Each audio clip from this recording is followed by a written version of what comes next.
প্রেম করে বিয়ে করবেন, গোটা জিন্দেগি কষ্ট পাবেন। কথা অবস্থ হয়ে গেছে। আর জোরে কর না, ঠিক কিনা কর না। এটা একেবারে গবেষণামূলক কথা। তিনটা কারণে: এক, বাবা মার অবাধ্য হয়ে প্রেম করে বিয়ে করবেন।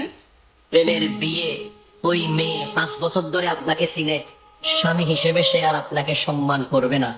আগাগোড়া সে আপনার সব জানে।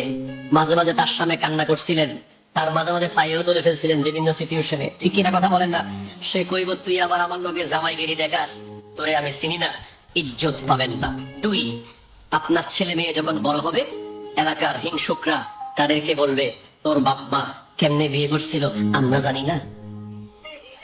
ঠিক কিনা কথা জোরে বলেন না। হ্যাঁ।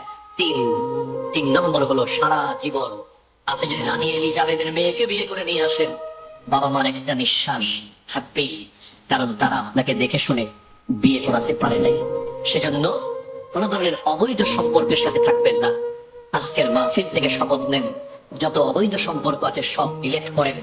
আল্লাহর কাছে চান, আল্লাহ তুমি আমার জন্য একটা সতী সাধ্যী নেককার আবেদা সালেহা মেয়ের ব্যবস্থা করে দিও, যে আমার সংসারকে সুন্দর করবে, আমাকে তাকওয়ার উপরে রাখবে, আমাকে স্বামী হিসেবে শ্রদ্ধা করবে।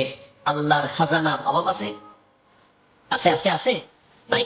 আল্লাহ পাক আমাদের যুবকদেরকে অতি দ্রুত হালাল ভাবে শাদী করার তৌফিক দান করুন।